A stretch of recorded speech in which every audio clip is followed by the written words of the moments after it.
दोस्तों, आप सभी को ये मालूम होगा कि भगवान श्री कृष्ण के सखा सुदामा जी बहुत गरीब थे। मगर वो इतने गरीब क्यों थे? चलिए हम आपको बताते हैं। तो दोस्तों, एक बार की बात है जब भगवान श्री कृष्ण और सुदामा जी दोनों ही छोटे थे। ये उस समय की बात है जब वे दोनों गुरुकुल में पढ़ा करते थे।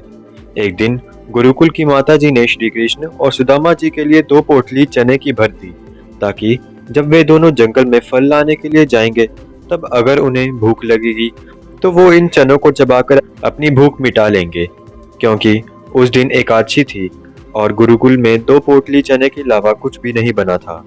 परंतु उसी समय गुरुकुल में एक ऋषि मुनि आए।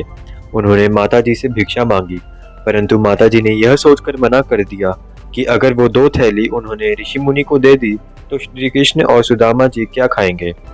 तो उन्होंने ऋषि मुनि को यह कहकर मना कर दिया कि उनके पास अभी भिक्षा देने को किसी भी तरह का भोजन नहीं है।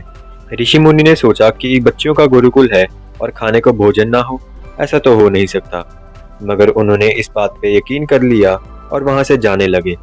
तब अचानक उनकी नजर 2 चने की पोटलियों पर पड़ गई।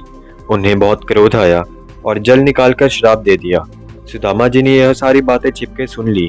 जब भगवान श्री कृष्ण जी और सुदामा जी वहां से जंगलों में फल लाने के लिए जाने लगे, तब श्री कृष्ण जी बार बार बोलते रहे कि मुझे भूख लगी है, चलो वो चने खा ले। सुदामा जी सोचते कि भला अब वो चने मैं तुम्हें कैसे खाने दूं। सुदामा जी जानते थे कि श्री कृष्ण से पेड़ पर नहीं चढ़ा जाता और सुदामा जी झट से चढ़ लेते थे। सुदामा जी ने दोनों पोटली उठाई और झट से एक पेड़ पर चढ़ गए। जब तक श्री कृष्ण पेड़ पर चढ़ते, तब तक सुदामा जी सारे चने खा चुके थे। और मैं आपको बता दूं कि उन ऋषि मुनि ने श्राप दिया था कि जो भी इन चनों को खाएगा वो दरिद्र हो जाएगा। सुदामा जी नहीं चाहते थे कि श्री कृष्ण की हालत ऐसे हो, तो उन्होंने ये सारे चने खुद ही खा लिए। जब भगवान बोले, अरे सुदामा, तुम तो बड़े कठोर हो, तुम तो मेरे हिस्से के चने भी खा गए, मेरे लिए बचाना भी नहीं। सुदामा जी ने उन्हें गले लगा लिया और बोले, अरे कन्हैया, मैंने तो ये तुम्हें बचाने के लिए ही करा है, और सारी बातें बता दी।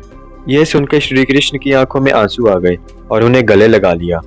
और फिर जब दोनों बड़े हुए, तब श्री कृष्ण जी द्वारिका के राजा और सुदामा जी एक दरिद्र बन गए।